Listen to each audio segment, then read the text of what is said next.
ನಮಸ್ಕಾರ ಸ್ನೇಹಿತರೆ. ಇಂದು ನಾವು ಒಂದು ಪ್ರಮುಖ ವಿಷಯದ ಬಗ್ಗೆ ತಿಳಿದುಕೊಳ್ಳೋಣ. ಅದು ಮ್ಯೂಚುವಲ್ ಫಂಡ್ ಅಂದ್ರೆ ಏನು? ಸರಳವಾಗಿ ಹೇಳಬೇಕಾದರೆ ಮ್ಯೂಚುವಲ್ ಫಂಡ್ ಅಂದ್ರೆ ಹಲವಾರು ಜನರು ತಮ್ಮ ಹಣವನ್ನು ಒಟ್ಟಿಗೆ ಸೇರಿಸಿ ಇನ್ವೆಸ್ಟ್ಮೆಂಟ್ ಮಾಡುವ ಒಂದು ವಿಧಾನ.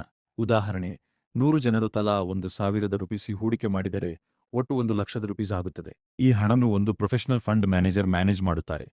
ಫಂಡ್ ಮ್ಯಾನೇಜರ್ ಈ ಹಣವನ್ನು ವಿವಿಧ ಇನ್ವೆಸ್ಟ್ಮೆಂಟ್ಗಳಲ್ಲಿ ಹೂಡಿಕೆ ಮಾಡುತ್ತಾರೆ. ಉದಾಹರಣೆಗೆ ಕಂಪನಿಗಳ shares, government bonds, corporate bonds ಮತ್ತು ಬೇರೆ ಫೈನಾನ್ಷಿಯಲ್ ಇನ್ಸ್ಟ್ರೂಮೆಂಟ್ಸ್. ಈ ಇನ್ವೆಸ್ಟ್ಮೆಂಟ್ಗಳಿಂದ ಬಂದ ಲಾಭ ಅಥವಾ ನಷ್ಟವನ್ನು ಎಲ್ಲ ಇನ್ವೆಸ್ಟರ್ಸ್ಗೆ ಹಂಚಲಾಗುತ್ತದೆ. ಮ್ಯೂಚುವಲ್ ಫಂಡ್ನಲ್ಲಿ ಇನ್ವೆಸ್ಟ್ ಮಾಡುವುದರಿಂದ ಒಂದು ಪ್ರಮುಖ ಲಾಭ ಏನೆಂದರೆ ನಮಗೆ ಸ್ಟಾಕ್ ಮಾರ್ಕೆಟ್ ಬಗ್ಗೆ ತುಂಬಾ ನಾಲೆಜ್ ಇರಬೇಕೆಂಬ ಅವಶ್ಯಕತೆ ಇಲ್ಲ.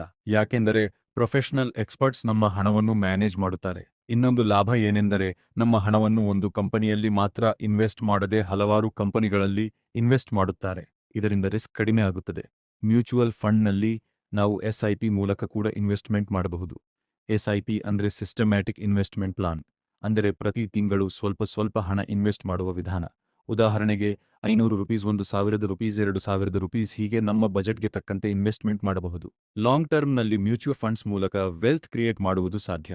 ಸ್ನೇಹಿತರೆ, ಇದು ಮ್ಯೂಚುವಲ್ ಫಂಡ್ ಬಗ್ಗೆ ಬೇಸಿಕ್ ಮಾಹಿತಿ.